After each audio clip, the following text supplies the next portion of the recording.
आज आपण बनवणार आहोत रेस्टॉरंट स्टाईल अतिशय रिच आणि क्रीमी मटार पनीर. त्यासाठी 250 ग्रॅम पनीर क्यूबमध्ये कट केला.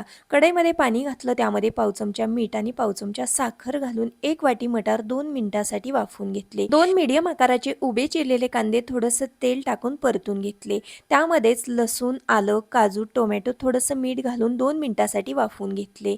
त्यानंतर एका पॅनमध्ये थोडंसं बटर घालून पनीरचे क्यूब, मीठ आणि लाल मिरची पावडर घालून फ्राय केले. भाजून घेतलेलं साहित्य पाणी न घालता मिक्सरला बारीक करून घेतलं. कढईमध्ये फोडणी करता तेल घातलं, त्यामध्ये बनवून घेतलेलं वाटण परतून घेतलं. त्यामध्येच धना पावडर, हळद पावडर, लाल मिरची पावडर, त्याचबरोबर गरम मसाला घातला.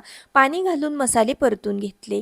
कन्सिस्टन्सी मेंटेन करण्यासाठी गरम केलेलं पाणी घातलं. मटार आणि पनीर घालून थोड्या वेळासाठी झाकण ठेवून ही भाजी शिजवून घेतली. त्यानंतर 2 चमचे फ्रेश क्रीम, 1 चमचा बटर, अर्धा चमचा कसुरी मेथी घातली. त्यानंतर अतिशय रिच आणि क्रीमी रेस्टॉरंट स्टाईल मटार पनीर तयार आहे. नक्की ट्राय करा. व्हिडिओ आवडला असेल तर लाईक करा.